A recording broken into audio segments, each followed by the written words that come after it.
Okay. Okay, I start now. Today we are going to learn about the cell surface. This is the outline of my topics today. Okay, the first one, we are going to start with the structure of plasma membrane, and then we will go to the transportation of the small molecules across the plasma membrane. Then we will talk about endocytosis, cell walls, and cell-cell interactions. Okay, let's go to the structure of plasma membrane and the transportation of small molecules across the plasma membrane. Okay, this is the diagram of plasma membrane on the right hand side. The plasma membrane, or sometimes we call cell membrane, can separate the interior of the cell from its environment. And because the plasma membrane also surround the nucleus and the cytoplasmic organelle inside the cell too. Therefore, the plasma membrane can define the internal compartment, can make the nucleus separate from the cytoplasm. Sometimes we call plasma membrane as a biological membrane. The common structure organization of the biological membrane or plasma membrane is the lipid bilayer. Okay, look like this. This is the bilayers of phospholipid associated with the protein. Okay, and sometimes with the protein, you can see like a carbohydrate here. And because the phospholipid is amphipathic molecule, so it means that phospholipid has two parts. The first part is hydrophobic part. Okay, hydrophobic part means this part, or we call water fearing or water hating. Okay, this part of phospholipid, they don't like water, therefore they stick together.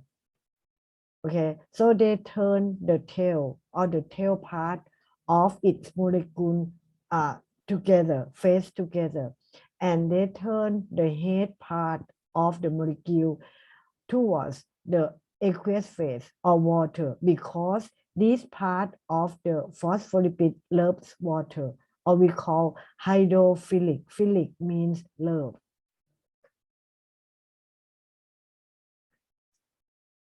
Okay, this is the structure of phospholipid. Okay, diagrammatically we wrote a phospholipid molecule like a head. Okay, this is head part, the ball. The ball indicate head part of phospholipid and also the tail. Okay, and because phospholipid actually the phospholipid spontaneously form bilayer in the aqueous solution. The bilayer means two layer of phospholipid. Okay, this is because hydrophobic tail. Okay, this part is hydrophobic tail. They point to inward. Okay, while the polar head part of the phospholipid, which loves water, exposed outside. Okay, face to water because they love water. We call hydrophobic head part of phospholipid. That's why, because of these properties of phospholipid, leading to the structure of plasma membrane as bilayer of phospholipid. And this structure of plasma membrane is very stable. Okay. The phospholipid is amphipathic molecule. So it means that inside the phospholipid molecule, they have two parts. Okay, the first part is polar and the second part of the molecule is non-polar. Okay, the polar part of the phospholipid is the part that contains phosphate. Okay, this is phosphate group, and also another small group which is polar, for example, like choline or ethanolamine. For the non-polar part contains the fatty acid chain, or we call hydrophobic tail, like this.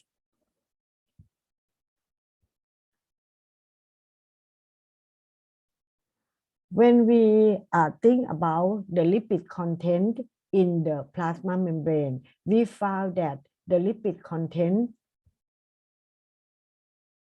occupy or contribute about 50% of the mass of the cell membrane or plasma membrane, and the type of lipid is varied according or depend on the type of the plasma membrane.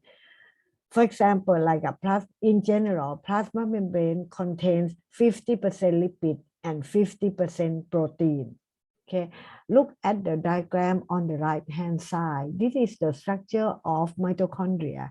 As you know that the mitochondria is the organelle, okay, one of the organelle in the cell, and the mitochondria contains two layers of plasma membrane. We call the outer membrane and the inner membrane. Okay, the inner membrane of mitochondria has a conformation like this. We call it's cristae, and inside, okay, the mitochondria, we have the like a liquid like substance we call matrix. But the inner membrane of mitochondria, the composition of lipid and protein is different from the outer membrane. The inner membrane of mitochondria contains 75% protein and 25% lipid. This is because the inner membrane of the mitochondria contains lots of enzyme, especially the enzyme in the respiratory chain.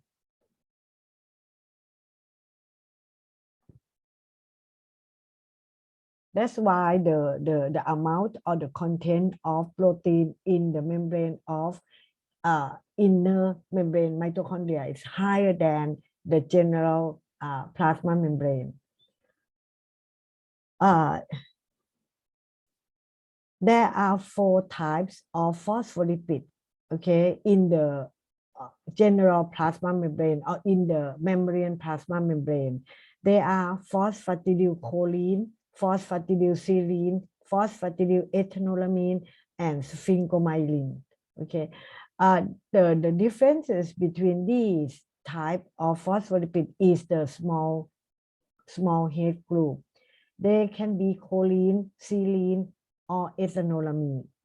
Okay, and these phospholipid occupy about 50 to 60% of the lipid in the cell membrane. Another 40% of the lipid of plasma membrane is in the form of glycolipid and cholesterol. This diagram shows the properties of cell membrane. Okay, the important properties of the cell membrane is the fluidity. Fluidity means the movement, the individual protein and lipid molecule free to rotate, okay, and move, okay.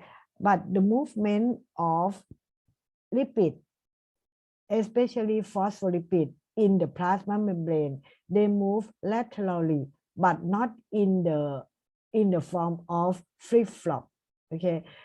It is unlikely for the phospholipid to move like this because the phospholipid has to turn the head part, get inside, inside the non-polar part of the tail. So it's quite impossible to this situation to occur. Therefore, we believe that the movement of the phospholipid in the cell membrane, it should be like a lateral movement, like this. Okay, move laterally only. And another properties of phospholipid and also the plasma membrane is the fluidity, the membrane fluidity or the membrane rigidity. The fluidity of the plasma membrane due to the composition of phospholipid that contain unsaturated fatty acid.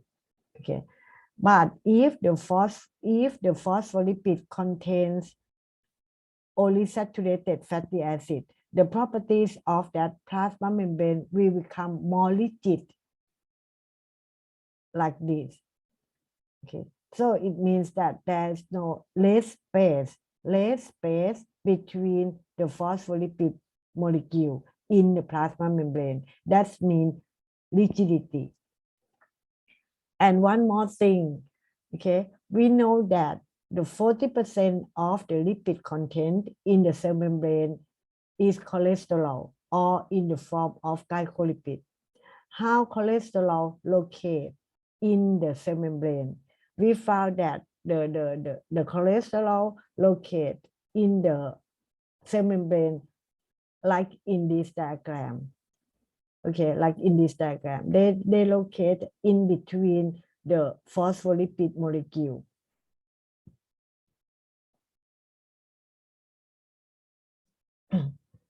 Okay. Okay, this is the structure of cholesterol. And when you see the structure of cholesterol, you can see that cholesterol contains 4 rings, A, B, C, D, and also side chain.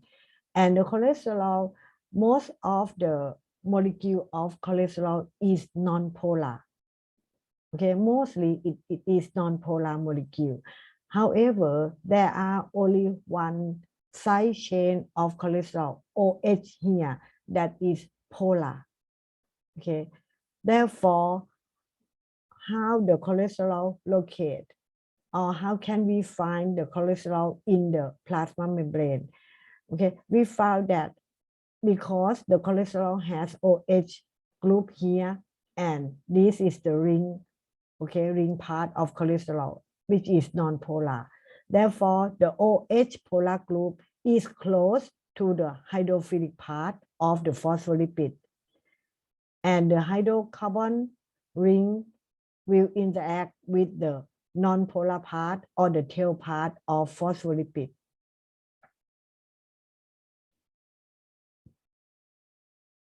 Okay, one more thing, the composition of the cell membrane besides the lipid is protein.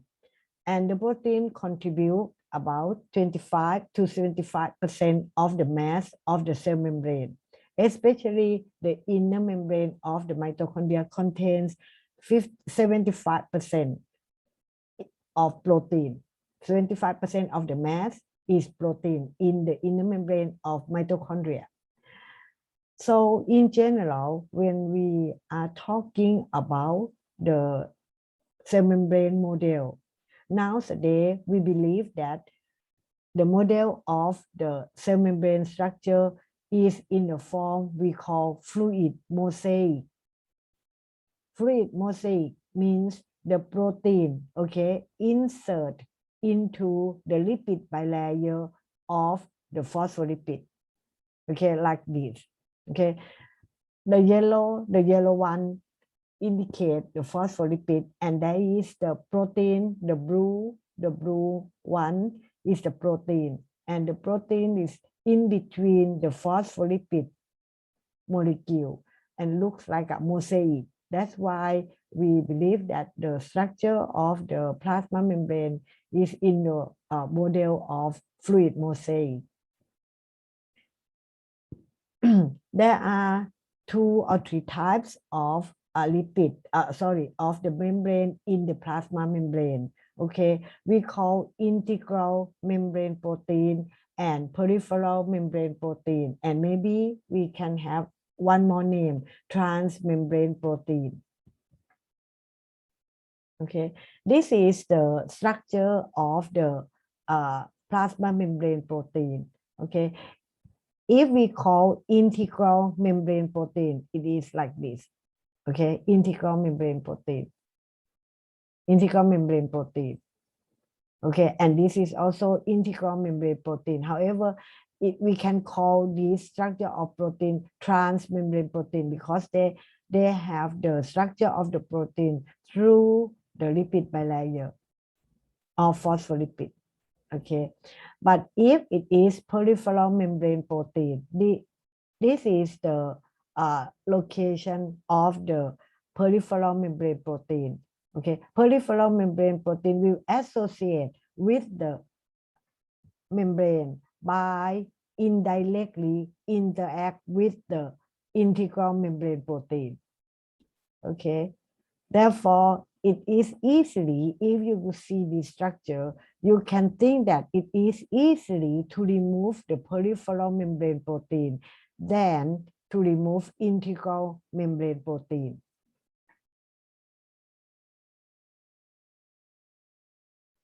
Okay, talking about the integral membrane protein, they can be the composition, I mean the structure like this, and also it can be like this. If it can, if the structure like this, we call transmembrane protein, because the protein we call transmembrane protein will span, okay, will span through the lipid bilayer, and they have a portion that exposed to the tail part or non-polar part of the lipid bilayer. Okay, and also they have another part that exposed to the polar molecule like water, okay, outside the cell and also in the cytoplasm, because cytoplasm contains water.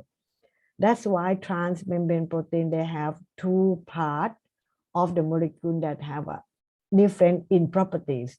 Okay, the part of the molecule that loves water and also part of the molecule that loves non-polar tail part of the phospholipid. Okay, and in the part that loves to stay with the non-polar part or tail part of the phospholipid, this part of the transmembrane protein contains 20 to 25 non-polar amino acids that can interact with the fatty acid chain. Okay, that's why they can stay together.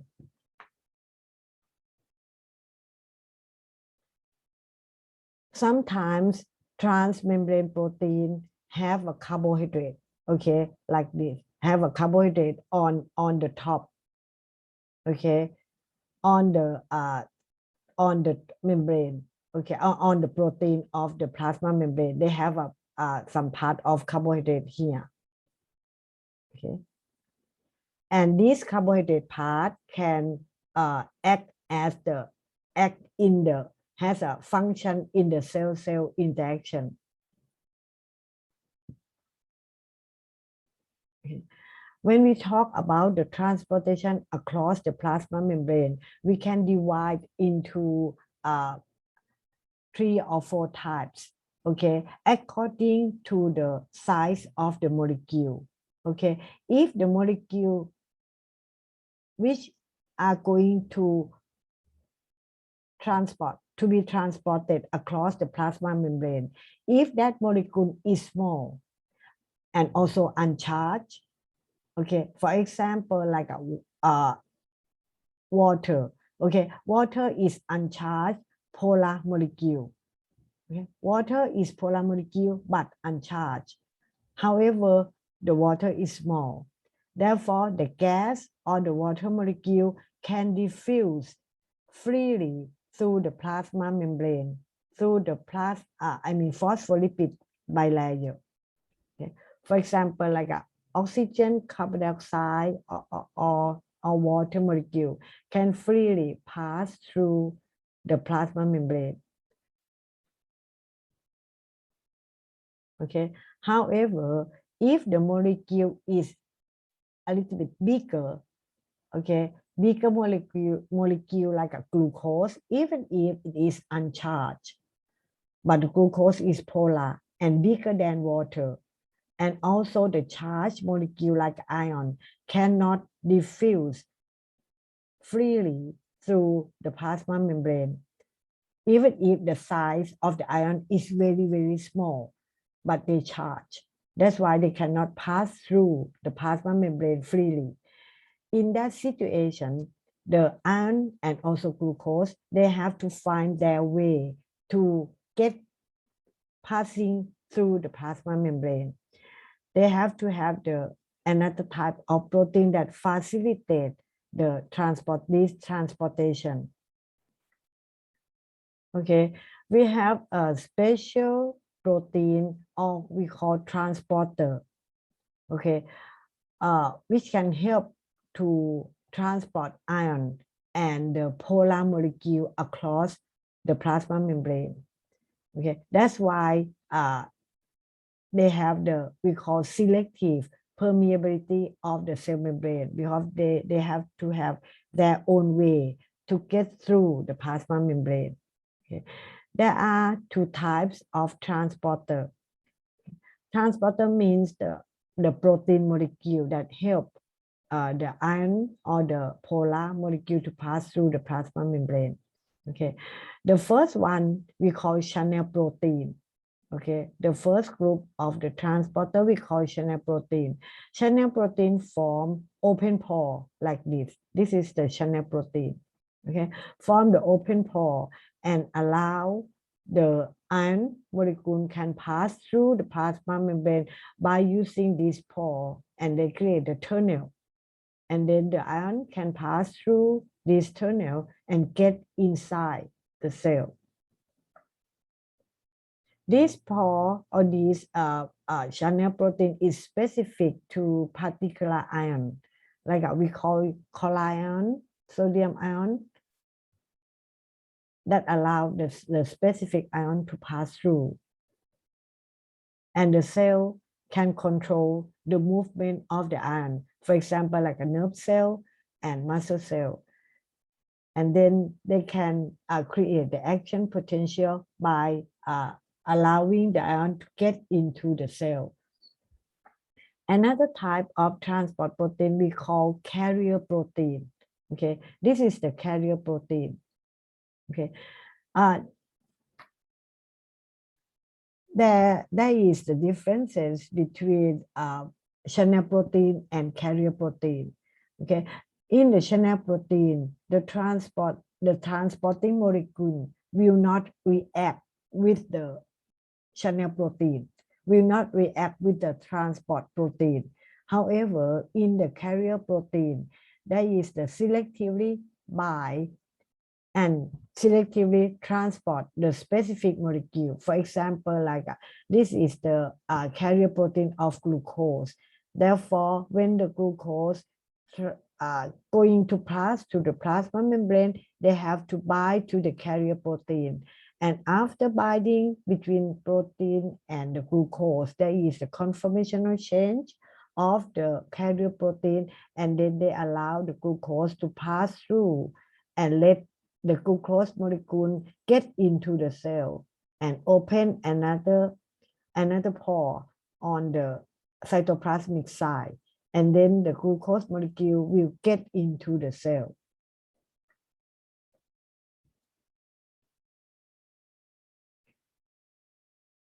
There are two different transporting systems. The first one we call passive transport, and another one we call active transport, according to the energy used in that system. Okay, if it is passive transport, means there is no energy used at all in this transporting system, and the molecule to be transported will move from high concentration to low concentration. Okay, for example, this diagram shows the passive transport. Okay, so the molecule to be transported will move from the high concentration across the plasma membrane to another side, which is low concentration of that molecule. and there is no energy used in this system, in this transporting or in this transportation. However, when it is active transport, meaning the molecule to be transported will move from the low concentration to high concentration of that molecule. And of course, the energy will be utilized in this transportation in form of ATP.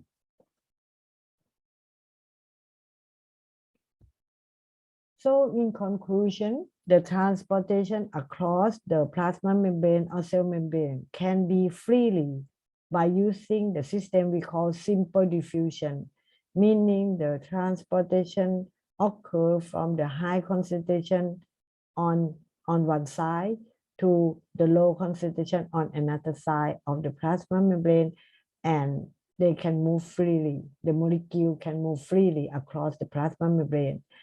If they have to have the helper like a transporter, it can be channel protein here or the carrier protein. The differences between these two transporters is that the transported molecule will react with the transport protein.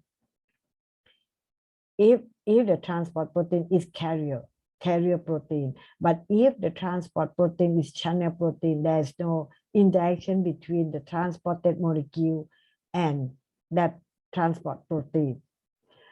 And also we can divide the transporting system across the plasma membrane according to energy utilization. We can have two types of transporting system: active transport using energy, and also passive transport with no energy used in that transporting system. Okay, I will move to the endocytosis. Okay, endocytosis is the process which eukaryote can take up the macromolecule or the particle from the surrounding medium into the cell and take that macromolecule or particle into the cell. Okay, endocytosis can be divided into two groups. The first one is phagocytosis, and the second one is pinocytosis, or sometimes we call cell eating for phagocytosis and cell drinking for pinocytosis. Okay, with phagocytosis, okay, phagocytosis comes from phagine, okay, and also ketose, which means cell. So it means the process of engulfment and destruction of the solid particle. Okay, phagocytosis occurs with solid particle. Okay, get into the cell with the solid particle, not the liquid. If the substance that's going to get into the cell is liquid, we call pinocytosis. But if it is solid particle, we call phagocytosis. The solid particle can be bacteria, dead tissue, or foreign particle. Okay, this is the process of phagocytosis. Okay, first of all, this might, for example, the first step, this is the microbe or other type of particle.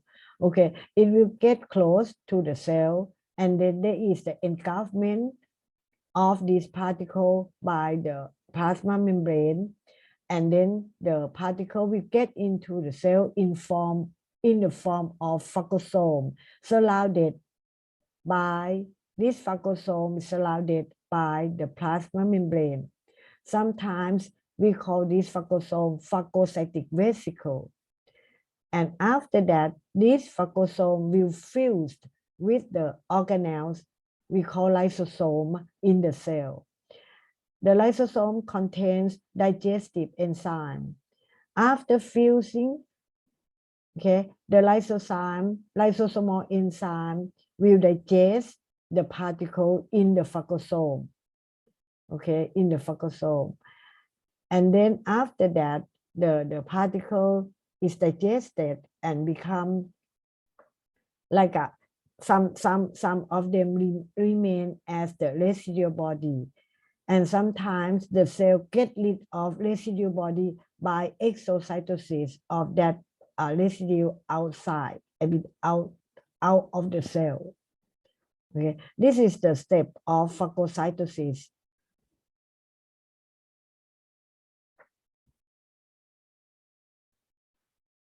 What is the role of phagocytosis? Why the cell has to have phagocytosis system?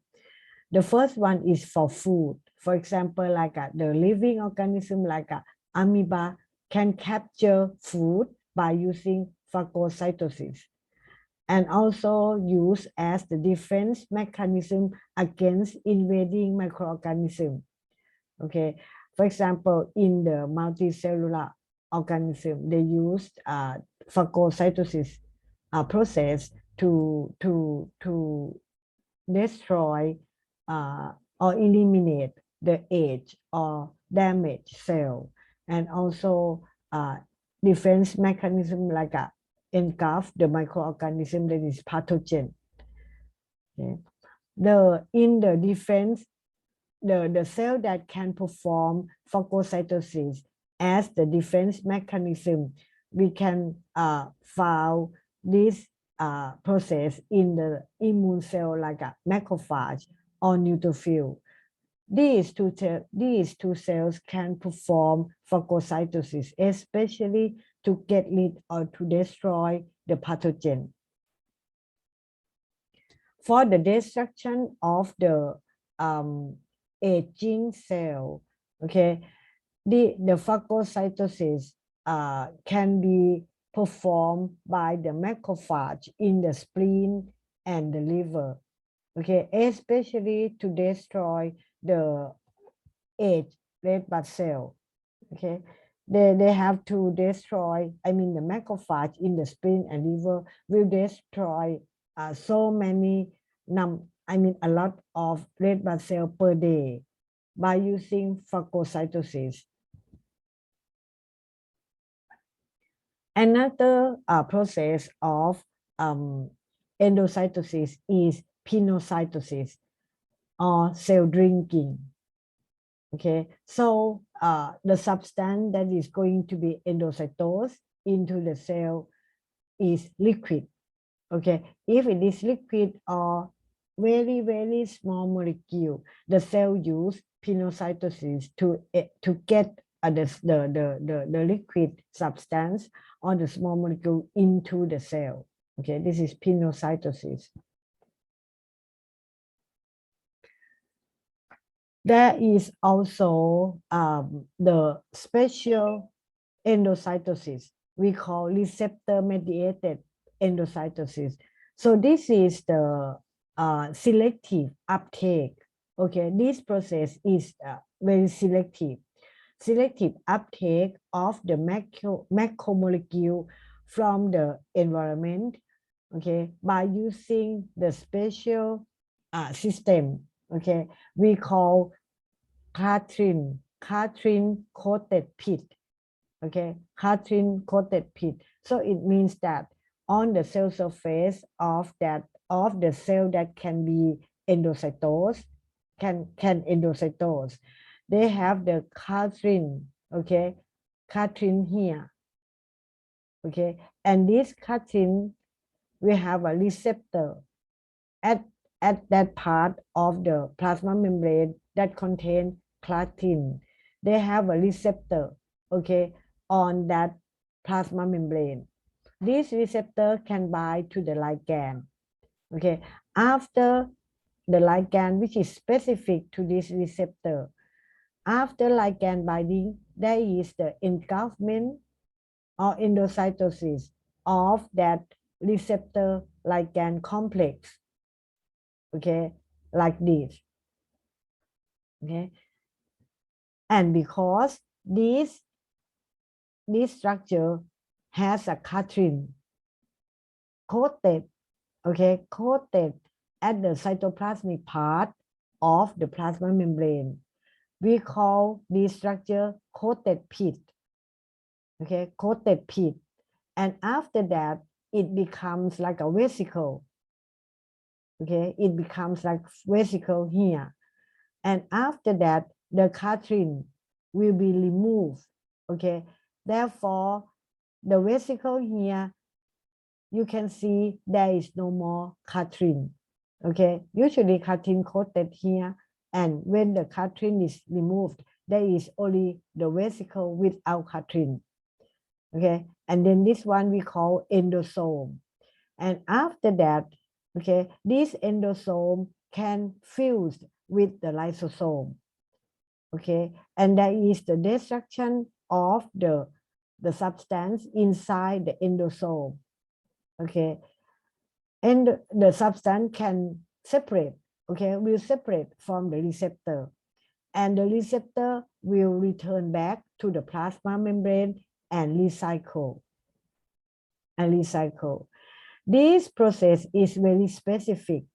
Why it is very specific? Because the ligand that can be endocytosed by this process has to bind to the receptor first. That's why this process is very specific, because it is mediated by the receptor, which is specific to the particular ligand. The cell can use this process to uptake some kind of molecule, for example, like cholesterol, okay, virus or toxin. Okay, let's move to the cell wall. Okay, there are 3 or 4 types of living organisms that contain cell walls. The first one is bacteria. The second one, fungi, algae, and higher plant. Okay, they use the same word like a cell wall, but in reality, the structure and the properties of these cell wall are different. Okay, let's see how differences between these cell wall. Okay, start with bacterial cell wall. Okay, the bacterial cell wall can determine the bacterial cell shape, and also the cell wall can prevent the bacterial cell from bursting. There are 2 types of bacterial cell wall. The first one is the cell wall of gram-positive bacteria. The second one is the cell wall of gram-negative bacteria. The differences are the difference in the staining. Why the staining of these 2 cell wall types are different? This is because there is the differences in the cell wall composition between gram-positive and gram-negative bacteria. Okay, you can see this is the easy diagram, the simple diagram of gram-positive, and this is gram-negative bacteria. Okay, you can see the composition of the gram-positive. Okay, let's start from the green one here. This is the plasma membrane. Okay, and when we look, outward from the plasma membrane, you can see the second layer of the blue color. Okay, this is the we call periplasmic space. Okay, this is the space between the plasma membrane and another layer of the gram-positive bacteria. Okay, the outer layer of the gram-positive bacteria we call peptidoglycan. It is in the red one. Okay, the peptidoglycan layer and the cell membrane layer is separated by the space we call periplasmic space. For the gram-negative bacteria, okay, there are the composition of the cell wall of gram-positive bacteria a little bit similar to the gram-positive. Okay, for example, like this is the cell membrane, periplasmic space, and peptidoglycan, but the gram-negative bacteria have 2 more layers beyond the peptidoglycan layer. Okay, there are polyplasmic space, another layer of polyplasmic space, and the outer layer, okay, and the outer layer they call outer membrane, which contains lipopolysaccharide and protein. Okay, this is the gram-negative bacterial cell wall. Okay, let's see in detail. Okay, the peptidoglycan. Okay, the peptidoglycan is the complex molecule that composed of heteropolymer of the N-acetylglucosamine and N-acetylmuramic acid, or we call in abbreviation NAC and NAM. Okay, so it means peptidoglycan is a polymer, but contains a different building block or different monomer. Okay, that's why we call heteropolymer, because they didn't contain only one type of the monomer. They have two types of monomer. The first one is NAC and the second one is NAM. They are linked together. Okay. And there are also the tetrapeptide and also the tetrapeptide linked by the pentaglycine. Okay, let's see the whole structure of peptidoglycan. Okay. This is the, we amplify, okay, look into detail of the gram-positive bacterial cell wall and gram-negative bacterial cell wall, okay. This is the cell membrane or plasma membrane, right? They are similar in both gram-negative and gram-positive. And beyond the plasma membrane, they have, this is a cell wall, okay. Cell wall of gram-positive bacteria contains only peptidoglycan. And there is space. This is polyplasmic space, or the space between plasma membrane and peptidoglycan cell wall. However, in gram-negative bacteria, okay, they have a plasma membrane here, polyplasmic space, peptidoglycan, polyplasmic space, and outer membrane. Okay, the peptidoglycan thickness of peptidoglycan in gram-negative bacteria is very thin. The thickness is less than the peptidoglycan of gram-positive bacteria, okay, which is very thick. But this is a thin peptidoglycan. Okay. However, the cell wall of the gram-negative contains peptidoglycan and outer membrane. Okay. When we look in detail. Okay. This is the gram-positive, right, on the left-hand side. This is cell membrane, and cell membrane also like a eukaryotic cell membrane that contains phospholipid bilayer. Okay, and this is peptidoglycan. Okay, peptidoglycan is a heteropolymer of NAC and NAM. Okay, this is one polymer of NAC and NAM, second polymer, third polymer, fourth polymer. Okay, and also they have a the tetrapeptide link, okay, and also teichoic acid here, okay, and also surface protein here, and lipoteichoic acid here. When we look at the gram-negative bacteria, this is a cell membrane phospholipid. Okay, this is peptidoglycan, only two layers. Okay, so peptidoglycan in gram-negative bacteria is thinner than peptidoglycan in gram-positive bacteria. Okay, and also the gram-negative bacteria contains the outer membrane. Okay, outer membrane here. Okay, this is the structure of peptidoglycan. Okay, you can see the yellow one is N-acetylmuramic acid, and the green one is N-acetylglucosamine or NAC. This is NAM.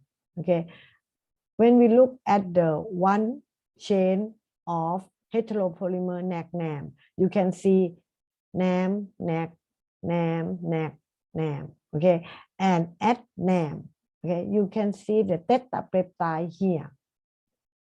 Okay, tetrapeptide means you have 4 amino acid linked together. Okay, and this is the pentaglycine. Okay, pentaglycine 1, 2, 3, 4, 5. 5 glycine residue.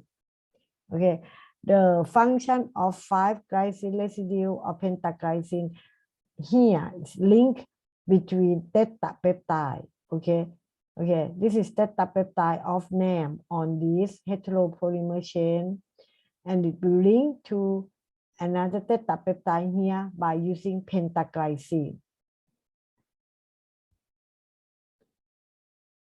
And the glycosidic bond between NAM and NAC is beta 1,4 glycosidic bond here. Okay, like we found in cellulose. Okay, and there is the differences between peptidoglycan of gram-positive and gram-negative bacteria. Okay, we can see besides the thickness, differences in thickness of peptidoglycan, which is a gram-positive, is thicker than the gram-negative. There's another character of peptidoglycan of gram-positive, which differs from peptidoglycan of gram-negative. Okay, the differences is that this is a polymer, right? Heteropolymer of NAM. Okay, NAC is the blue one. Okay, NAC. Okay, and at NAM we have tetrapeptide here, right? And the one tetrapeptide of this polymer will link, okay, with another tetrapeptide of another polymer by pentaglycine here. Okay, pentaglycine, 5 glycine residue here. Okay, however, in the gram-negative bacteria on the right-hand side, okay, at the NAM, you have a tetrapeptide, okay, 4 amino acid residue, but there is no pentaglycine link between tetrapeptide. Okay, there is no pentaglycine in gram-negative bacterial cell wall. There is the direct link, okay, direct link between tetrapeptide of one polymer to tetrapeptide of another polymer in gram-negative bacteria. Okay, that's the cell wall of the bacteria. When we look at the cell wall of fungi, they are different from the bacterial cell wall. Okay, the fungi cell wall contains homopolymer of NAC. There is no NAM in the cell wall of fungi, only NAC. Okay, and the cell wall of fungi also contains chitin. Okay, this is the layer of chitin. Okay, the lowest layer is the cell membrane. Okay, that is the membrane protein of the plasma membrane, and beyond the cell membrane there is the chitin layer. Okay, and above the chitin layer there is the beta glucan layer, and on the top of beta glucan layer there is a mannoprotein. Okay, there is a mannoprotein. Therefore, this is the cell wall of fungi. Okay, contains mannoprotein, beta glucan, and also chitin. Okay, this is the differences in detail, okay, between cell wall of the bacteria on the picture B, and also this is cell wall of fungi in picture A. Okay. Okay, this is the cell wall of fungi. Okay, this is the plasma membrane, chitin layer, beta glucan layer, and on the top is mannoprotein. Okay, which is different from the bacteria gram-negative cell wall. Plasma membrane, okay, and also the peptidoglycan here, and the gray color, and also the outer membrane here.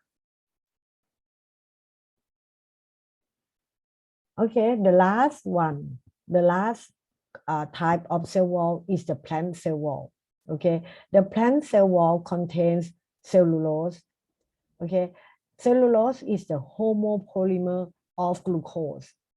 Okay, of glucose, different from fungi cell wall, which is the homopolymer of NAD. But cellulose is a homopolymer of glucose linked together with a glycosidic beta-1,4 glycosidic bond. And cellulose is the homopolymer linear, no branch. And when the cellulose polymer link together, it becomes microfibril. Okay, and the cell wall of the plant cell doesn't contain only cellulose. They also contain another type of the polysaccharide. Okay, we call hemicellulose and pectin. Okay, which are branch polysaccharide. Okay, for example, if you look at the picture here, okay, the yellow one is the cellulose fibril. Okay, cellulose microfibril. Okay, they are stacked together to become cell wall. Okay, and in between the cellulose microfibril, you can see another type of polysaccharide we call pectin. Okay, in the green dot, and also hemicellulose in the pink dot here. Okay, therefore the microfibril of cellulose embedded, okay, embedded in the hemicellulose and pectin. Okay, this is the cell wall of plant cell. Okay, contains cellulose, hemicellulose, and pectin. And because the cellulose is the homopolymer with beta-1,4 glycosidic bond, that's why the structure of polymer of cellulose can come close together. Okay, the polymer can come close together. There's no steric hindrance between the polymer, and they can stack together to become the cellulose microfibril and to become the cellulose fiber. Okay, this is cell wall of plant, and when we look in detail, it's the cellulose. Okay, cellulose microfibril, and then when we look into detail, it comes from the cellulose polymer stacked together. When we talk about the plant cell wall, there are two types of plant cell wall. The first one is primary cell wall. The second one is the secondary cell wall. Okay, primary cell walls means the cell wall of the growing plant cell. They occur first. The primary cell wall is thin and flexible. Okay, and flexible. Therefore, when the plant cell grow up, they expand. Okay, therefore the primary cell wall occur first with the growing plant cell, and because of their properties of flexibility, they can allow the plant cell to expand in size. However, the secondary cell wall is the cell wall of plant cell which stop growing. So it means that after the plant cell stop growing, they synthesize the secondary cell wall, which is thicker and more rigid.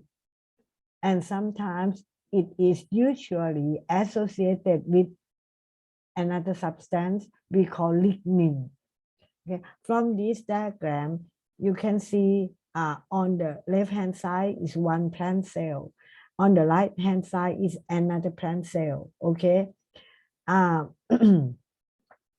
The primary cell wall is here because they occurred first, right? So finally, it is located outside. Okay, the most outside is the primary cell wall. Okay, and then the secondary cell wall occurred later. So it is located, I mean, inside of the cell, I mean, close to the nucleus than the primary cell wall. Okay, so the primary cell wall is here. The secondary cell wall is here. Okay, and the green line here is the plasma membrane. Okay, it's a plasma membrane. Okay, and between two cells, two plant cells, okay, that is the structure we call middle lamella, which is the violet one here. Okay. And between these two cells, these two plant cells, they can communicate by using the structure we call plasmodesmata. Okay, this is plasmodesmata. They use to communicate between these two plant cells. Okay, this is another diagram showing primary cell wall and secondary cell wall. Okay, primary cell wall is here, located far away, the most part far away from the nucleus, and this is the secondary cell wall. Okay, and the yellow one is the plasma membrane. Okay, and the blue one is the cytoplasm. Okay, and between two plant cells, we call the structure middle lamella here. Okay, so we move to another part of the cell surface we call extracellular matrix. Okay, extracellular matrix means the structure that is outside the cell, is outside the cell. This structure contains or consisting of secreted protein, or the protein that's secreted from the cell. Okay, and also contain polysaccharide. Okay, so it means that extracellular matrix composed of secreted protein and polysaccharide. And mostly the extracellular matrix is found in the connective tissue. Okay, either loose connective tissue or dense connective tissue. They are all having the extracellular matrix. There are many types of extracellular matrix. We can divide the extracellular matrix into three groups. The first one is basement membrane. The second one is structural protein and polysaccharide. And the third one is the adhesion protein. So extracellular matrix have three components.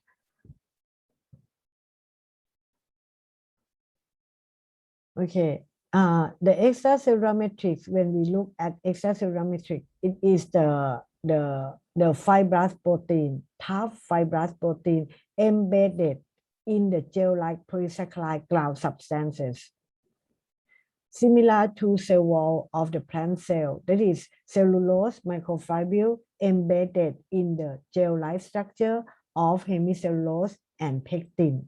It's very similar. Okay. The adhesion molecule, which we are going to talk later, this molecule will link the component of the extracellular matrix to the cell. Okay, will link component in the extracellular matrix to the cell. This is the function of adhesion molecule. Okay. The differences in the extracellular matrix is the differences in the proportion of the component of the extracellular matrix. For example, in the bone, extracellular matrix is different, of course, to the cartilage or to the tendon. Okay. So we will talk the first component of extracellular matrix called basement membrane. Okay. The basement membrane is the thin sheet-like structure where the layer of epithelial cells lays. So it means that the layer epithelial layers of epithelial cell will stay or stand on the basement membrane.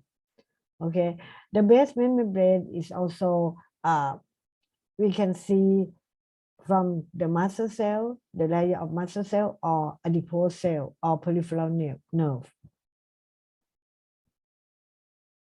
Okay. In the dense connective tissue, for example, like a tendon, cartilage, and bone, all of them are dense connective tissue. Okay. That is the differences in the basement membrane. Okay, and also these three dense connective tissue. For example, like in tendon, there is a high proportion of the protein component. Okay, while in cartilage, okay, while in cartilage, the extracellular matrix contains high proportion of polysaccharide. While in the bone, okay, the extracellular matrix contains calcium phosphate crystal. That's why they are going to be bone. Okay, the next component of the extracellular matrix is the structural protein and polysaccharide. Okay, the major structural protein of extracellular matrix is collagen. Okay, there are at least 19 types of collagen. Okay, the collagen forms from the one polypeptide we call alpha chain of collagen. Okay, the alpha chain of collagen will wind up together to become triple helix. Okay, so it means triple helix of the collagen means 3 polypeptides of alpha chain. Okay, wind tightly to become like a lobe, to become lobe-like structure. One polypeptide of collagen, or we call alpha chain, composed of repeats of glyXY structure. Okay. So it means that the basic formula of collagen is glycine, X amino acid, and Y amino acid. Okay. Glycine is evolutionarily chosen because glycine is the smallest amino acid. If that type of polypeptide chain has to be packed together to become microfiber. Therefore, they should not have the steric hindrance because of the size of the amino acid. Glycine is fit to these properties of collagen because glycine is the smallest molecule. So the polypeptide alpha chain of collagen can pack together and close enough to form the collagen triple helix. X, okay, X in the repeated structure of collagen, usually X is proline and Y is hydroxyproline. Okay, Y, proline, and hydroxyproline appeared here in the peptide, in the polypeptide of collagen because proline and hydroxyproline have ring structure, which can stabilize the helix formation of collagen molecule. Okay, this is proline. Okay, hydroxyproline and proline. Okay, this is glycine. Okay, therefore glyXY, glyXY, glyXY. This is the structure of collagen. Repeated glyXY. Okay, you will see that is I mentioned the amino acid like a hydroxyproline and hydroxylysine. Actually, these two amino acids are not the ordinary amino acid or general amino acid that you can find in other kind of protein. Okay, these two special amino acids comes from proline and lysine respectively. and these two amino acids will synthesize later after protein synthesis, after collagen polypeptide synthesis. Okay, they start from proline, and that is the post-translational modification change from proline to hydroxyproline. Okay, that is the special factor that is required to change from proline to hydroxyproline, or from lysine to hydroxylysine, or we call the special factors that require for hydroxylation of these two amino acids. There are specific enzymes like a polyl hydroxylase or lysyl hydroxylase, and this hydroxylation process will also need alpha ketoglutarate, ferrous iron, molecular oxygen, and also vitamin C. Okay, you can see that vitamin C is very important and needed for the hydroxylation of the proline and lysine amino acid in the collagen formation. Okay, in the collagen synthesis. That's why if we lack of ascorbic acid or vitamin C, we will get the deformation of collagen, and that is this is called scurvy because of the damage of collagen molecule. Okay, after the collagen is synthesized as the alpha chain. Okay, when the alpha chain wind up together to become triplet or to become triple helix, we call pro-collagen molecule. Okay, pro-collagen molecule. And after that, that is the removal of the two ends of the pro-collagen molecule. Okay, and then the pro-collagen molecule will become collagen molecule. Okay, I will show you here. Okay, this is the collagen synthesis occur in the fibroblast cell. Okay, there are three alpha chain wind up together. Okay, to become pro collagen here. Okay, and after that, you can see the collagen pro collagen molecule will contains alpha chain 1, alpha chain 2. Okay, and also there are 2 alpha chain 1 and 1 alpha chain 2 comes together and it becomes triple helix, and after that they are secreted outside. Okay, and then the change from pro-collagen to collagen molecule occurred outside the cell or extracellular space here. Okay, they cut at the end, N terminal and C terminal of the pro-collagen molecule, and this is the collagen molecule. And the collagen molecule will stack together to become microfibule and collagen fiber.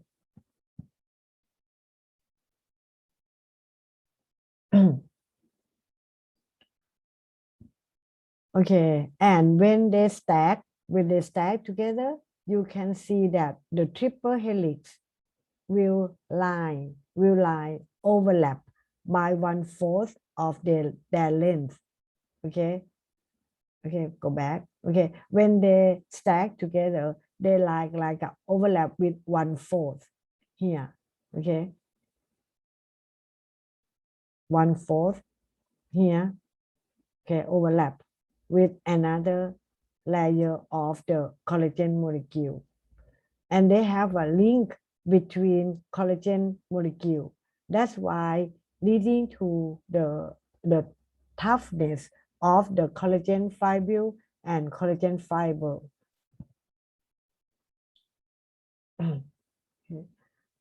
Alpha chain, 3 alpha chain wind up together to become triple helix.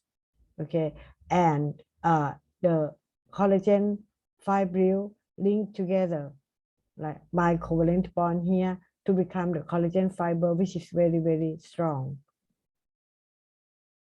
Okay, and very tough. Okay?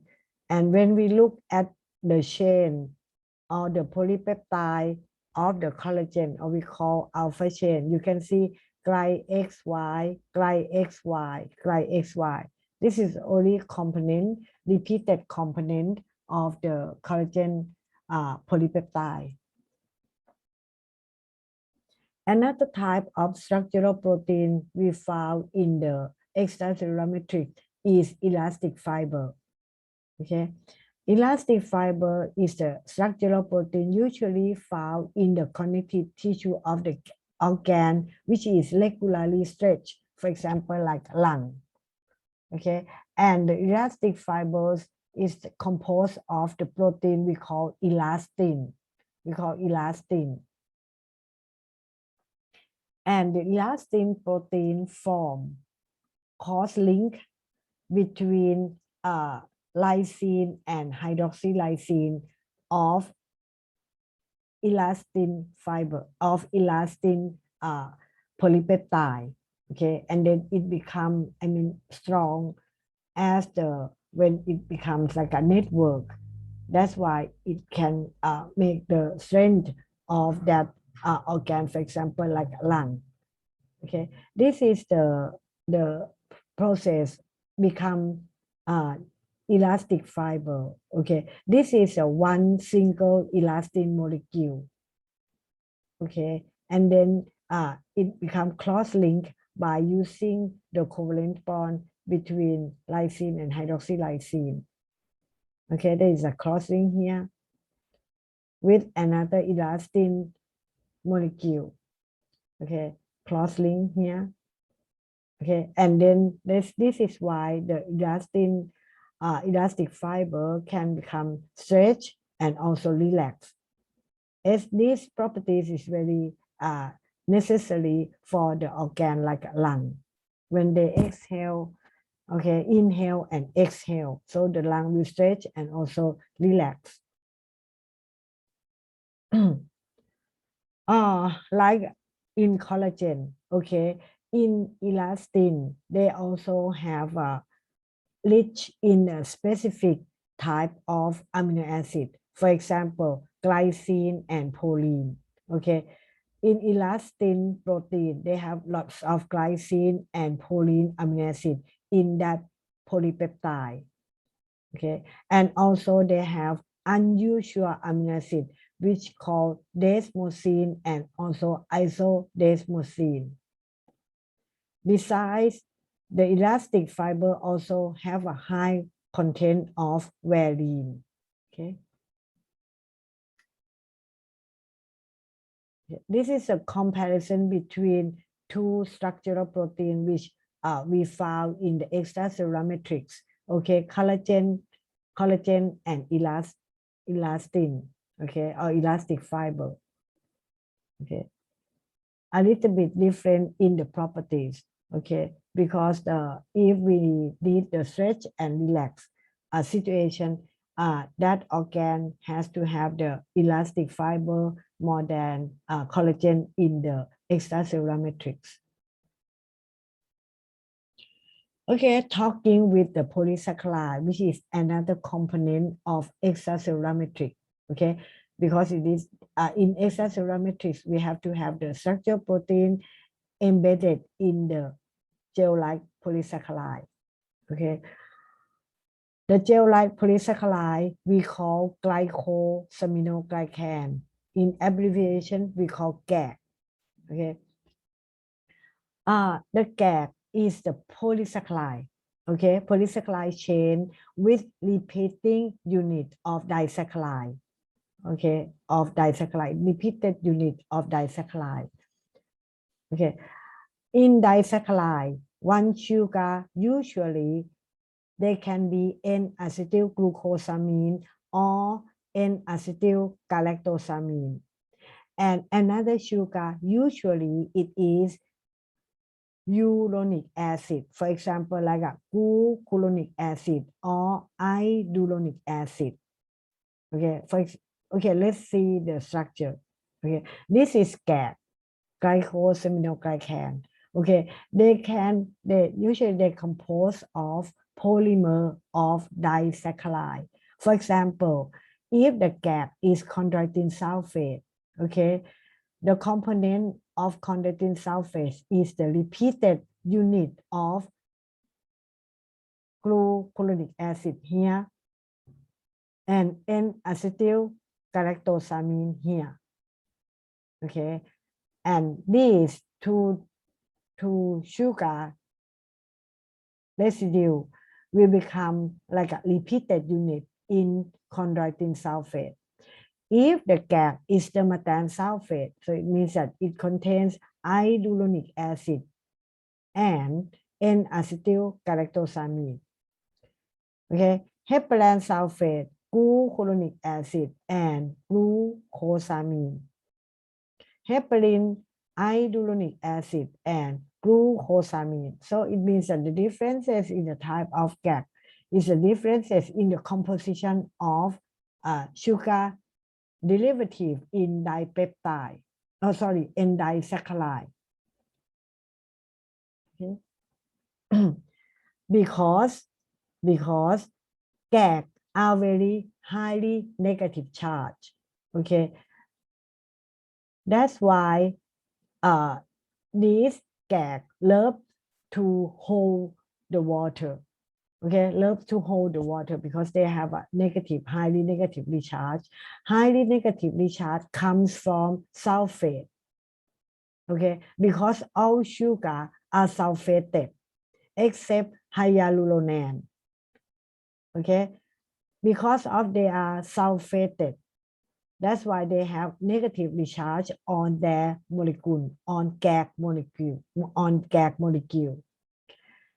Therefore, the GAG can bind to positively charged ion easily because they are negative, okay, and trap the water molecule. Then the GAG become hydrated gel. And because they are gel structure, they can support, okay, mechanical support extracellular matrix. Okay. Talking about hyaluronan, as we know that hyaluronan is not sulfated. Hyaluronan is only long chain polysaccharide. Okay. When the GAG bind to protein, it becomes a larger structure. Okay, that structure we call proteoglycan. Or we can say that proteoglycan is the complex between GAG and protein. Okay, this is proteoglycan. Okay, this proteoglycan we call heparan sulfate proteoglycan because you have a polysaccharide or GAG as a heparan sulfate. Okay, heparan sulfate linked to the core protein. Okay, the black line is the core protein. Okay, and they have a heparan sulfate here. Okay, what is heparan sulfate? Okay, this is the disaccharide residue. Okay, it can be uronic acid, one molecule, and glucosamine, another molecule. And usually, like you can see sulfate here, right? Sulfate here. So that's why they can bind to the positive charge and molecule, and also they can hold water because of they have a negative charge comes from sulfate residue. Proteoglycan, okay, proteoglycan can be a large molecule. For example, they contain from one glycosaminoglycan molecule up to 100 glycosaminoglycan molecule. Okay, the glycosaminoglycan molecule or GAG will attach to the silly residue of core protein. Okay, for example, this is the name of proteoglycan, like aglycan or perlican. Okay, if the proteoglycan named aglycan. It is the proteoglycan of cartilage. Okay, this is the proteoglycan we found in cartilage. Okay, the GAG is chondroitin sulfate bind to protein. Okay, but perlecan is a proteoglycan found in basement membrane. Okay, found in basement membrane. The glycosaminoglycan or GAG is heparan sulfate. The heparans in basement membrane, heparan sulfate bind to the protein collagen type 4. Okay, and also bind to adhesion protein laminin. Okay, we will see a laminin later. Okay. This is the structure of proteoglycan. Okay, for example, proteoglycan aglycan here, which found in the cartilage, right? Okay, this is a chondroitin sulfate. This is GAG. Okay, chondroitin sulfate. And the blue line is the core protein. Okay, sometimes you also have collagen sulfate here in aglycan too. Okay, this is the proteoglycan we call syndican. Okay, syndican has a core protein here, and the type of GAG is heparan sulfate chain. Okay, linked to the amino acid in the protein core. Okay, usually the serine amino acid. Okay, and then you can see there is another many type of proteoglycan, like a big glycan here. Okay, and also another type of proteoglycan is a core protein, and dermatan sulfate is a GAG found in biglycan proteoglycan. The third component of extracellular matrix is the adhesion molecule, okay, or adhesion protein. Okay, this adhesion protein has a function to link between components of the matrix together. Okay, to link the component of the extracellular matrix together, and also link to the surface of the cell in extracellular matrix. Okay, there are two major types of adhesion proteins. The first one is fibronectin, and the second one is laminin. Okay, I will show you the structure of these two adhesion proteins. Okay, the first one, fibronectin. Okay, this is the type of protein. Okay, it is the principal or the major adhesion protein in connective tissue, fibronectin. Okay, fibronectin is the dimer, composed of two protein chain, okay, two polypeptide chain, which is glycoprotein. Okay, so it means that this is a structure of fibronectin. Okay, there are two glycoprotein chain linked together with disulfide bond, and the whole one, all of these molecules we call fibronectin. Okay, and these two glycoprotein, okay, chain is similar. Okay, and cross-link or link with disulfide bond. Okay, and on the fibronectin molecule, there are many domains. And each domain have their own function, have a specific function to bind to another type of molecule. For example, this domain, okay, the blue one, this domain will bind to collagen. Therefore, we call this domain collagen binding domain. Okay, and the green one, okay, the green one is cell surface receptor binding domain. So it means that fibronectin use this domain to bind to the cell surface receptor on the cell. Okay, fibrin binding domain, the red one. Okay, fibrin binding domain. So fibronectin can bind to fibrin by using this domain. Okay, so you can imagine that this fibronectin protein is performed like a glue.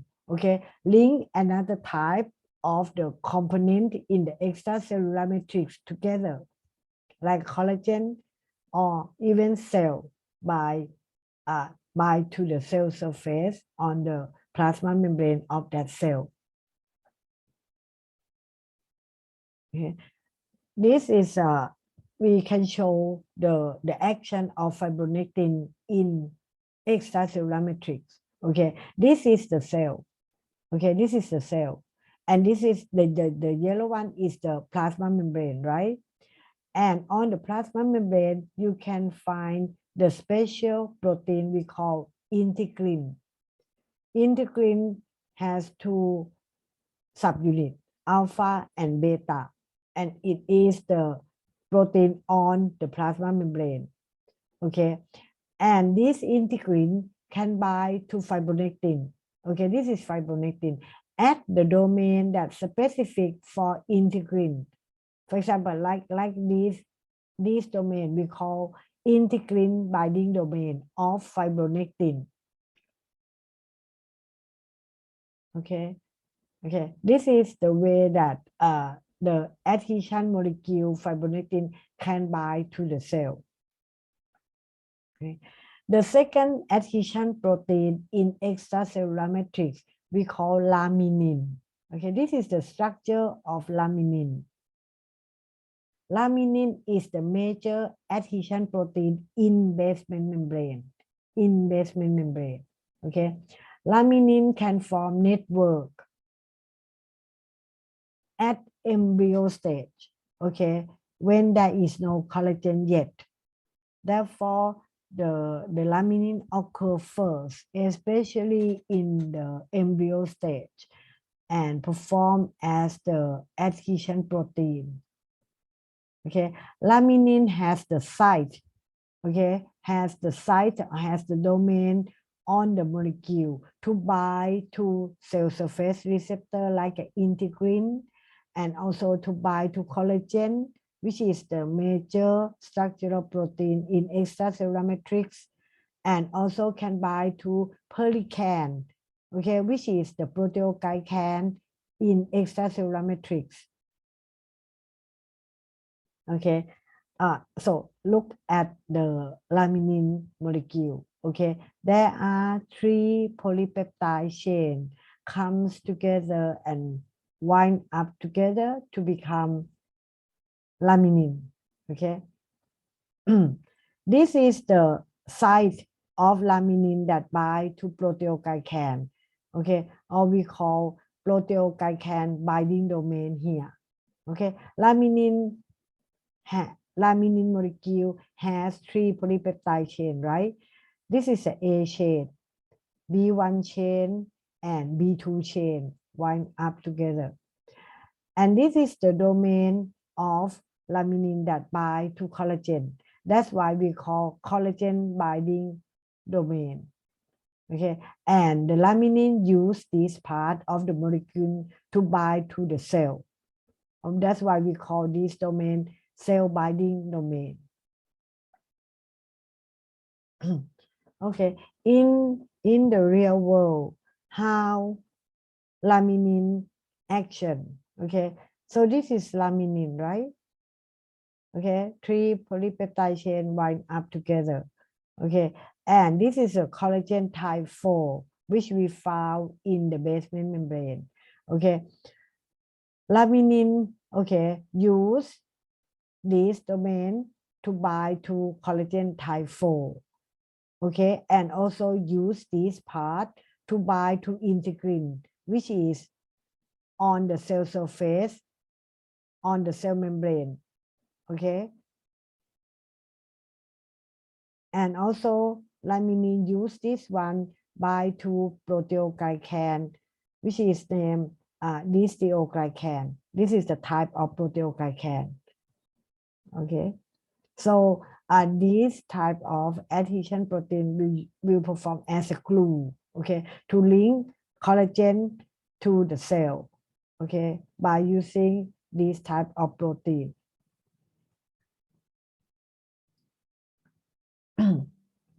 Okay, the last part of this talk or this lecture in the morning session is the cell-cell interaction. Okay, the interaction between cells. Okay. That is the direct interaction between cells and also between cells and extracellular matrix. Okay, this interaction is very necessary for the development and the function of multicellular organism, because they have to, each cell have to know what is the neighboring cell going to do. Otherwise, the multicellular organism cannot survive. Okay, the cell cannot perform simultaneously to allow the organism to survive. Okay, therefore they have to have the cell-cell interaction, and also cell and extracellular matrix interaction. Some interaction are transient. For example, like an interaction between the immune cell in the immune system. They are transient. Okay, they occur at the particular time, for a particular period of time. Like, for example, they are invaded by the pathogen. They have to have a talk between immune cell. Okay, and some interaction are permanent. Okay, for example, like a stable cell-cell junction. Okay, this is the permanent cellular or permanent cell-cell interaction to keep the organization of the cell in the tissue. They should be permanent interaction. Okay, there are 4 types of cell-cell interaction. Okay, the first one is cell adhesion. The second is the tight junction. The third one is gap junction. And the fourth one is the cell adhesion and plasmodesmata in plant. Okay, cell adhesion. Okay, the cell adhesion is selective process. So it means that the cell will adhere to another cell for the specific type. Okay, this process, I mean the cell-cell adhesion process, is mediated by transmembrane protein we call cell adhesion molecule. Okay, there are 4 types of cell adhesion molecule: selectin, integrin, immunoglobulin superfamily, and also cadherin. Okay, the cell-cell interaction using the protein selectin, integrin, cadherin. Okay, this protein needs divalent cation like a calcium and magnesium for the reaction. However, the immunoglobulin superfamily member doesn't need divalent cation in their interaction. This is the structure of adhesion molecule in cell-cell adhesion process. Okay, the first one, this is the selectin. Okay, this is the structure of selectin. The second one, integrin. Okay, integrin has 2 subunits, alpha and beta chain. Okay, they have to work together. Okay, and the third one, immunoglobulin superfamily. Okay, we call this adhesion protein immunoglobulin superfamily because the structure of this polypeptide chain very similar to immunoglobulin. For example, like they have a loop, and also there is a disulfide bond to hold the protein like an intra-chain disulfide bond. Okay, and we call this immunoglobulin domain. We call this type of adhesion molecule immunoglobulin superfamily. Okay, and the last adhesion molecule we call cadherin. Okay, cadherin. Cadherin, selectin, and integrin needs calcium as the cofactor, some kind like divalent cation here. They have to have divalent cation here in order to allow the ligand to bind here. Okay, and also in cadherin needs calcium ion here, and also selectin. Okay, let's start with the adhesion molecule for cell-cell adhesion reaction, selectin. The first one, selectin. Okay, selectin is the protein which mediate the transient interaction between immune cell, leukocyte, and endothelial cell and pellet. There are three types of selectins. We call L-selectin, which means selectin of leukocyte, E-selectin or the selectin of endothelial cell, and also P-selectin or the selectin of pellet. Okay, selectin will perform cell-cell adhesion by recognizing the cell surface carbohydrate. Okay, selectin of one cell will perform the adhesion by recognize the cell surface carbohydrate of another cell type. Okay, this is the action of selectin. Okay, selectin needs divalent cation. Okay, and selectin is also glycoprotein. Okay, they are carbohydrate binding. Okay, so selectin is one type of lectin. Lectin is the carbohydrate binding glycoprotein. Okay, this is the selectin. Okay, and this selectin is from the endothelial cell. So that's why we call E-selectin. Okay, this one, because this selectin belong to the endothelial cell, and the violet selectin belong to the leukocyte. Okay, that's why we call L-selectin. Okay, L-selectin. If selectin belong to endothelial, like a blue one, we call E-selectin. Okay, and these two selectin come to bind together by via the carbohydrate. Okay, there's a carbohydrate here. Okay, and the cell-cell adhesion occurred. For example, if you look at the picture here, I look at the picture here. Okay, this is leukocyte, right? The white blood cell. Okay, and the white blood cell has to bind to the endothelial cell. This is the first step before the leukocyte going out from the blood vessel to become the leukocyte outside the blood vessel. ได้ก็ทำเขาฟังไปด้วยได้ Okay, what is the problem with the student? Okay, can I continue? Yes, I do. Okay, before I'm going to show you the process of exocytosis of the white blood cell after the occurrence of inflammation.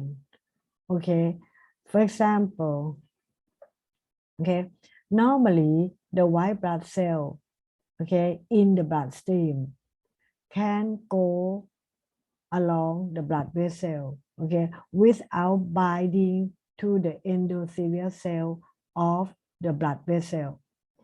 However, after there is the stimulation, for example, like the insultant, I mean something that create the inflammation.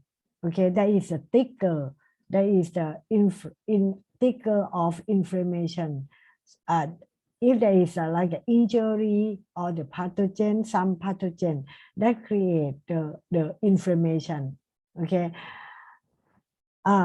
when there is that stimulation, okay, the resting state, this is the white blood cell which is in the resting state. Okay, that is the selectin here. Okay, this is the selectin of leukocyte, and also this is the integrin of leukocyte, but the integrin still inactive.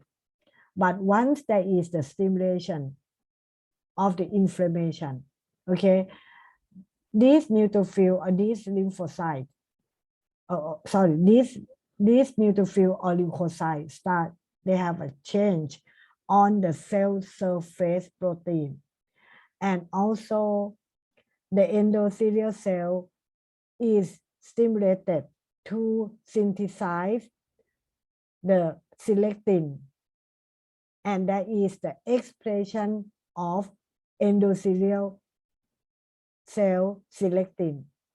That's why you can see the selectin here. This selectin belong to endothelial cell, or we call E-selectin. Okay, and also the neutrophil which have their own selectin here, or we call L-selectin, because this selectin belong to leukocyte. And the selectin, L-selectin, will bind to E-selectin. Okay, and then there is the adhesion occurred between endothelial cell and leukocyte neutrophil. Then the neutrophil can, in order, instead of going along with the bloodstream, this group of neutrophils slow down and attach to the endothelial cell membrane, okay, by using the selectin molecule, okay, like this, okay, and because of the adhesion of selectin between selectin molecule, okay, that is the activation of integrin, which is previously inactive. Okay, when it is active in this diagram, it changed from the black one to the yellow one. So it means activated integrin. And this integrin, activated integrin, will bind to ICAM protein. Okay, which is also on the endothelial cell membrane. Okay, this binding will introduce the firm adhesion. Okay, besides the binding occur by selectin. Okay, they facilitate the adhesion by the binding of activated integrin with ICAM protein on the endothelial cell membrane. And after that, there is the trans-endothelial cell migration. Okay, this process occurs, therefore the leukocyte can go out from the vessel, okay, to the inflammatory area, okay, to the area which have the inflammation. Okay, this process occur not permanently, it is transiently occur, just only there is the stimulation of inflammation. Okay, that's the function of selectin. Okay, the function of selectin for cell adhesion occurred transiently, not permanent, okay, especially in the immune cell.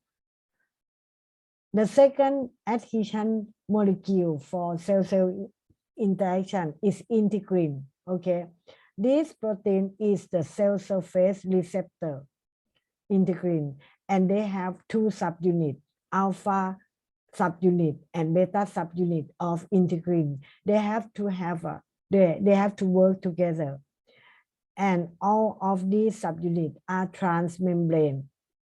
Okay, this integrin will bind to collagen or fibronectin or laminin of extracellular matrix, and also integrin has to bind to the cytoskeleton.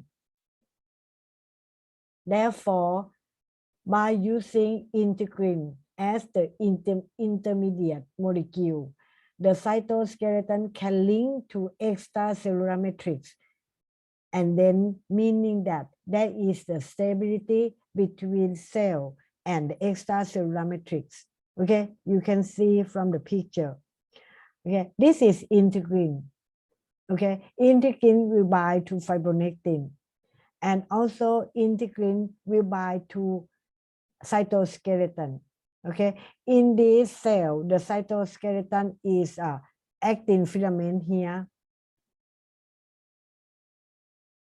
Okay, via the plalin. This is another side and another type of a cytoskeleton in the cytoplasm. So once this process occur, so that is the strong, okay, adhesion between the cell, okay, and extracellular matrix. There are two types. Okay, there are two types of the binding of integrin with the extracellular matrix. Okay, the first one we call focal adhesion, and the second one we call hemidesmosome. Okay, in focal adhesion, integrin will attach to actin filament. However, in hemidesmosome, okay, the epithelial cell will attach to the extracellular matrix.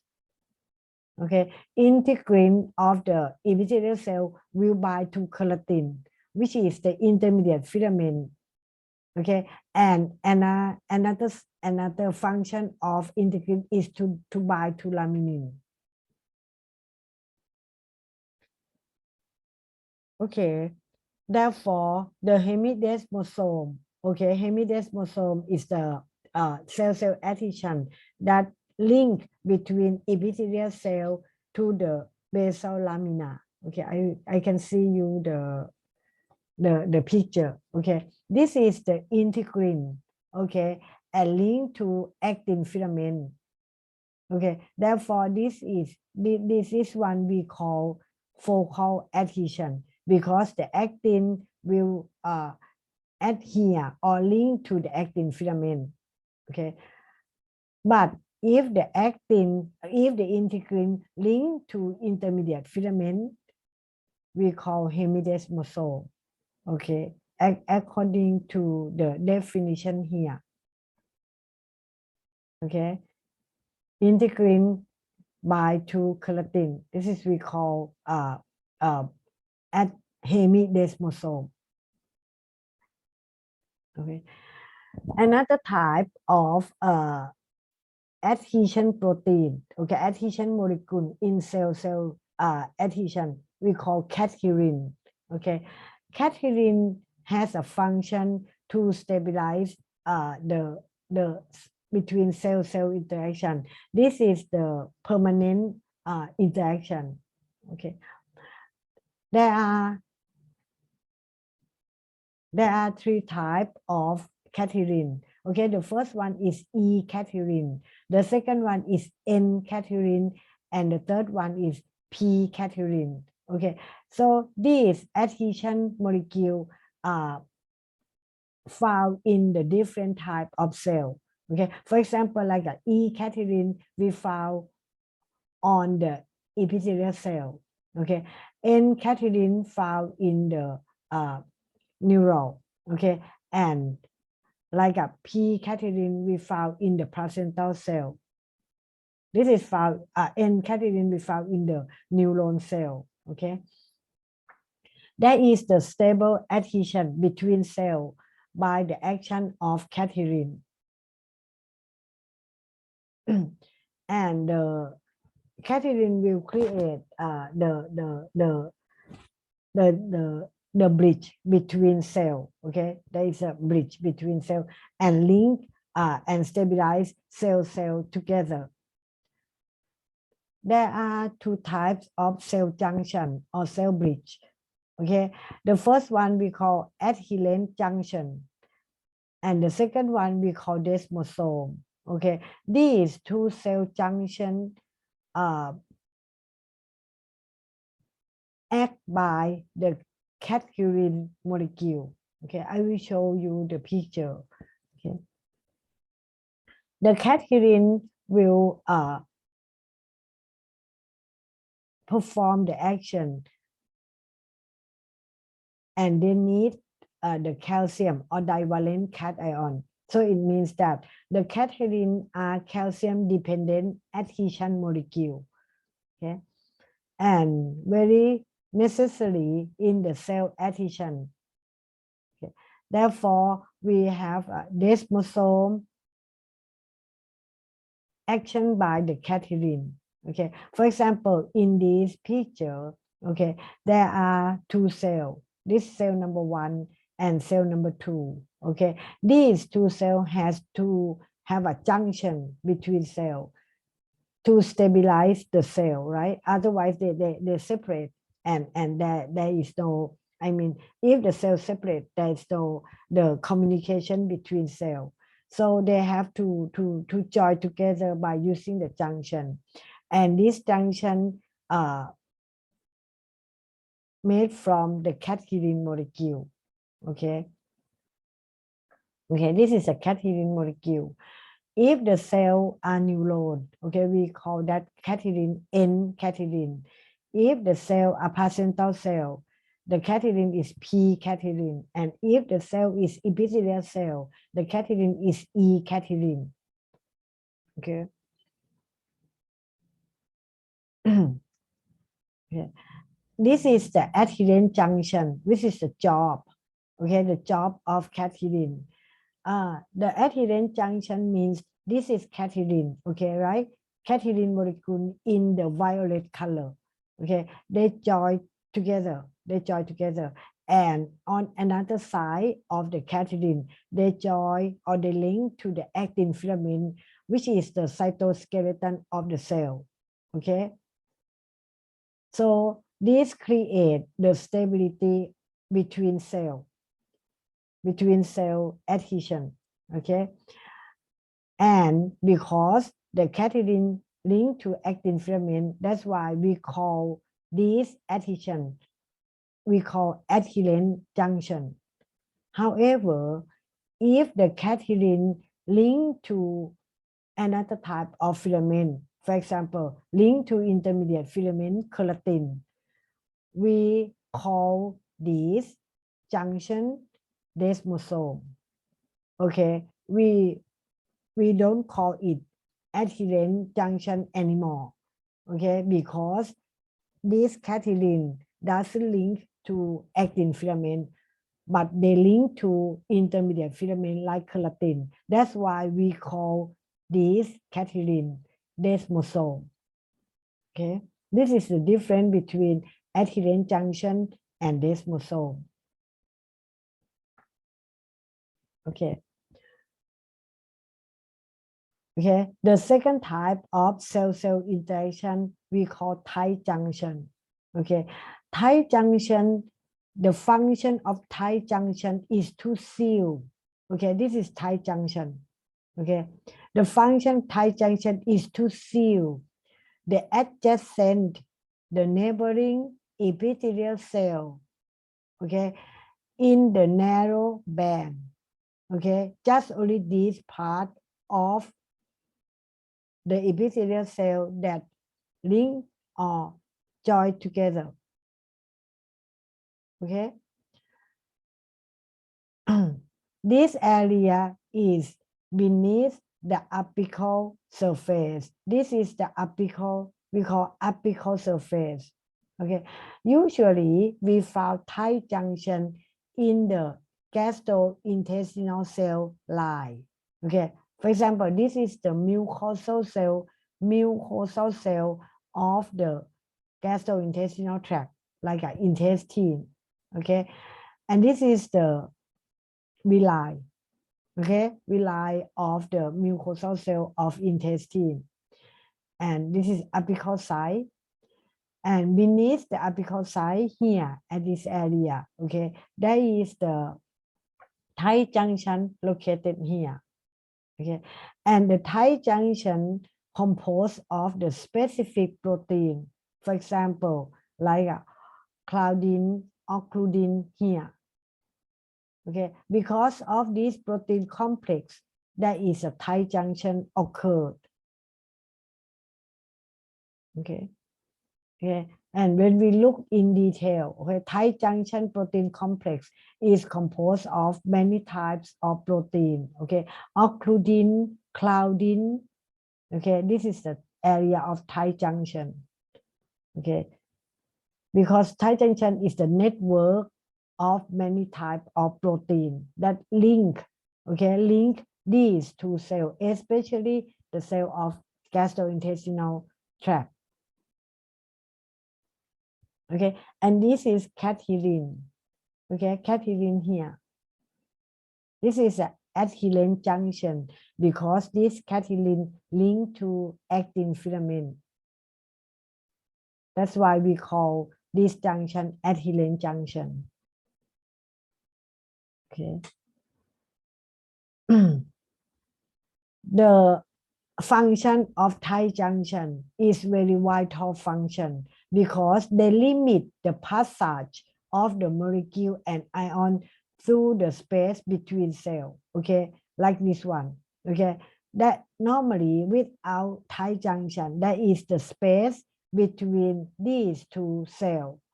But because of tight junction, okay, they limit the passing of the ion or the molecule through the space between cells. Okay. The third cell-cell interaction we call gap junction.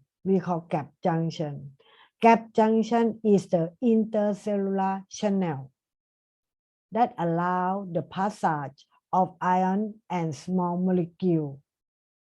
Okay, between cell. This gap junction or intercellular channel is comprised of the pore-like transmembrane protein. Okay, this one is gap junction. Okay, this is a pore-like transmembrane protein. This protein named connexin.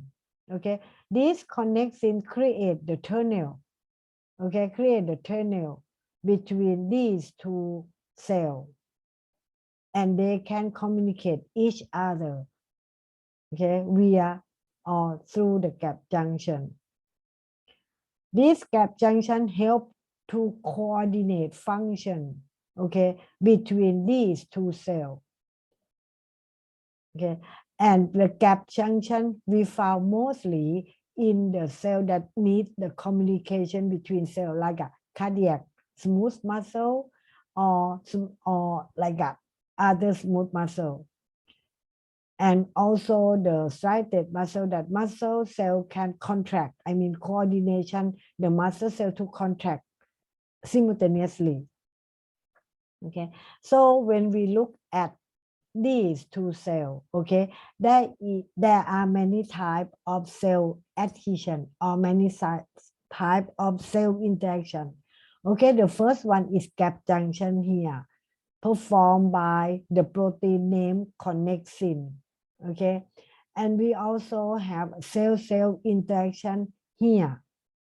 Okay, this cell-cell interaction we call cell adhesion, and the type of cell adhesion here performed by cadherin.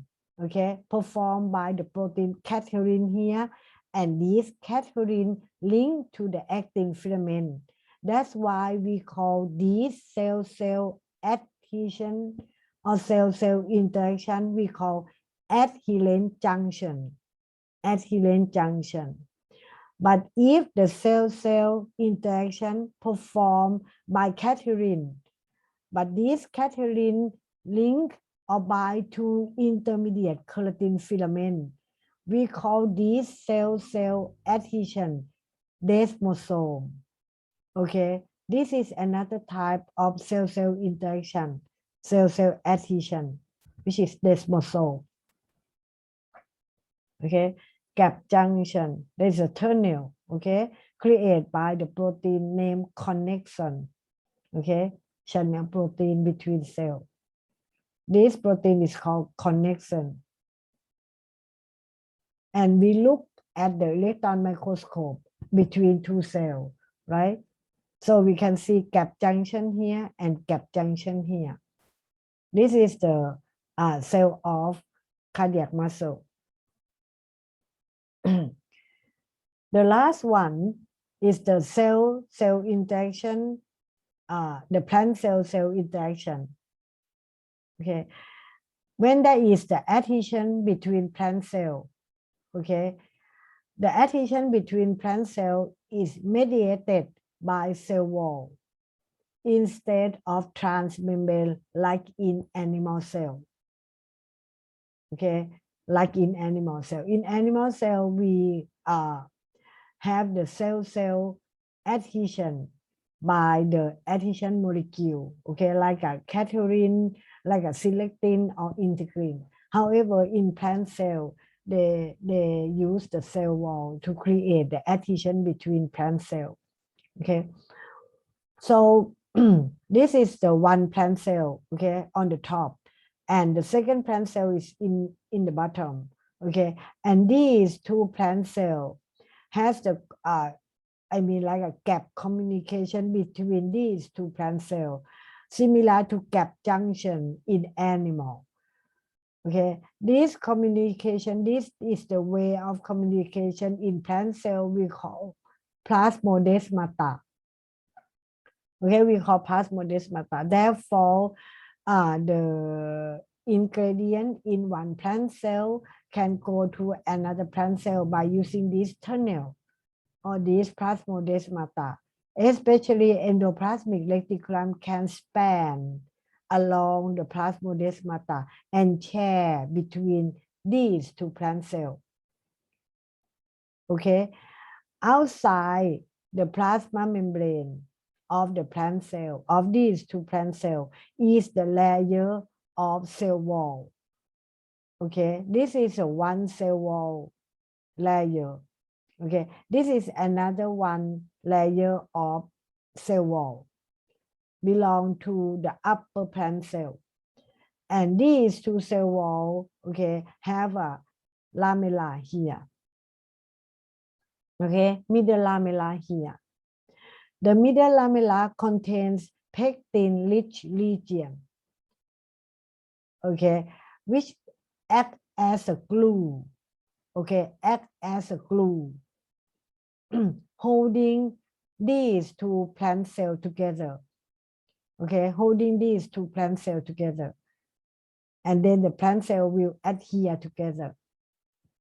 Okay, this is the, amplification of the picture, okay, indicate the adhesion between these two plant cells by using the cell wall, right? This is the cell wall of upper plant cell, and this is the cell wall of the lower plant cell.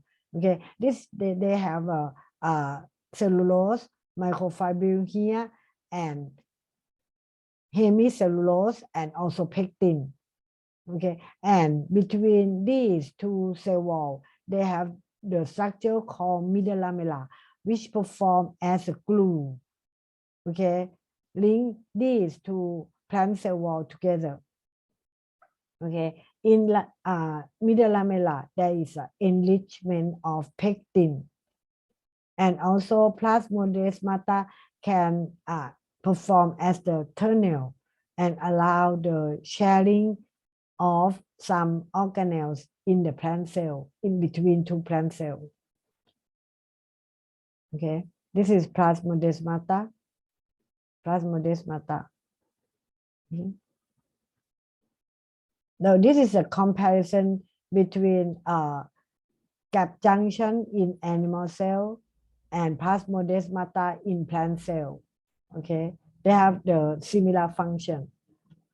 Okay, so in conclusion, okay, of this morning talk today, we talk about the cell surface, okay, and then we tell you about the endocytosis, okay, the process of the cell to take up the particle, okay, for example, like a food or pathogen or microorganism to get into the cell. We also talk about the cell wall of different microorganisms, like a cell wall of bacteria, cell wall of fungi, and also cell wall of plant, which are different in structure and in the composition. And lastly, we talk about the cell-cell interaction. Okay, and then we have 4 types of cell-cell interaction. For example, like adhesion. Okay, the step of cell-cell adhesion, maybe it is the transient adhesion or permanent adhesion. Okay, permanent adhesion like a adherent junction or desmosome, which are mediated by the protein named catechorin. The second cell-cell interaction is tight junction. Okay, and the third one is a gap junction. Okay, the gap junction mediated by the protein called connexin. Okay, connexin to create the tunnel between 2 cells. Okay, and then I make the summary here just to help you to understand the cell-cell adhesion or cell-cell junction. Okay, gap junction, desmosome, tight junction. Okay, this is the end of my morning lecture today. You have any question?